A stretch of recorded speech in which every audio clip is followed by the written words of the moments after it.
നമ്മുടെ വാസ്തുശാസ്ത്ര പ്രകാരം വീടിൻ്റെ വടക്ക് കിഴക്ക് ദിശകളിലാണ് ഈ ചെടി നട്ടുകൊടുക്കേണ്ടതാണെന്ന് അറിയപ്പെടുന്നത്.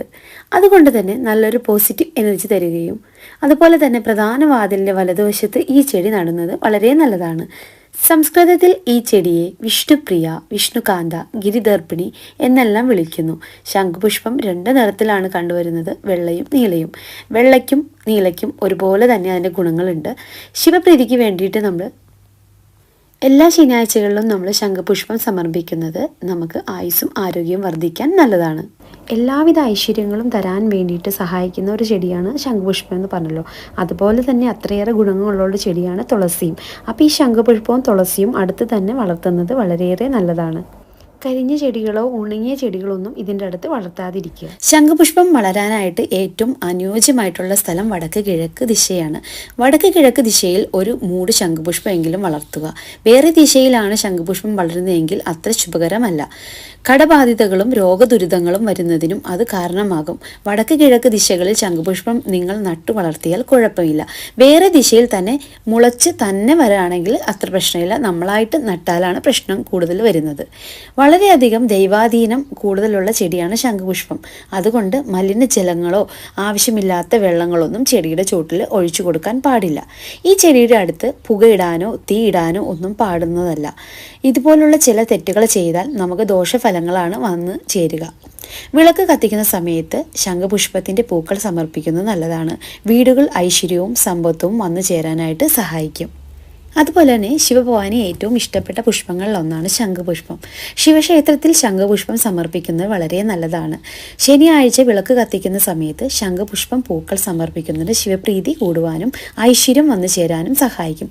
അതുകൊണ്ട് തന്നെ നമ്മൾ ശംഖുപുഷ്പം വീടുകളിൽ നടുന്ന സമയത്ത് ശംഖുപുഷ്പത്തിൻ്റെ അടുത്ത് ഒരു മൂട് തുളസിയെങ്കിലും നിങ്ങൾ നട്ടു വളർത്തുന്നത് ശ്രദ്ധിക്കുക.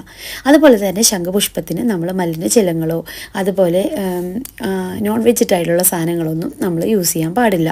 ചിലവർ പല ചെടികൾ നടുന്ന സമയത്ത് ഇറച്ചിയുടെ വെള്ളം അങ്ങനെയുള്ള സാധനങ്ങളിലൊക്കെ മലിനജലങ്ങളൊക്കെ ഒഴിച്ചു കൊടുക്കാറുണ്ട്. അങ്ങനെയുള്ളതൊന്നും ഒഴിച്ചു കൊടുക്കാതെ ചെടികൾ ശുദ്ധമായിട്ട് സൂക്ഷിക്കാൻ നോക്കുക. ഇതുപോലെ കുറേ കാര്യങ്ങൾ നിങ്ങൾ ശ്രദ്ധിക്കുകയാണെങ്കിൽ നമ്മുടെ വീട്ടിൽ ഐശ്വര്യവും സമൃദ്ധിയും എല്ലാം വന്നു ചേരും.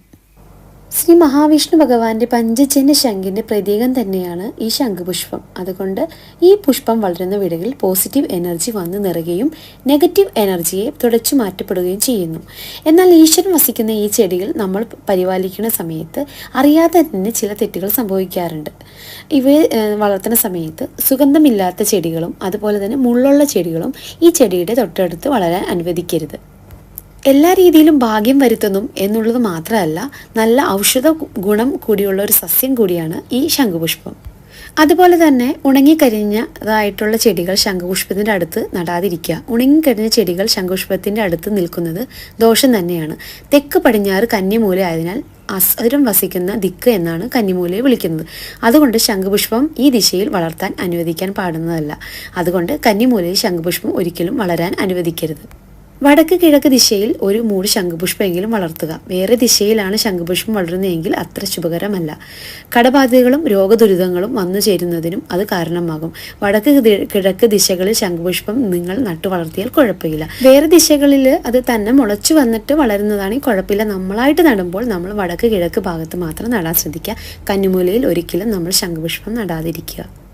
ശനിയാഴ്ച വിളക്ക് കത്തിക്കുന്ന സമയത്ത് ശംഖുപുഷ്പം സമർപ്പിക്കുന്നത് ശിവപ്രീതി കൂടുവാനും ഐശ്വര്യം വർദ്ധിക്കുവാനും സഹായിക്കും. അപ്പോൾ ഈ കാര്യങ്ങളെല്ലാം നിങ്ങളെല്ലാവരും ശ്രദ്ധിക്കണേ.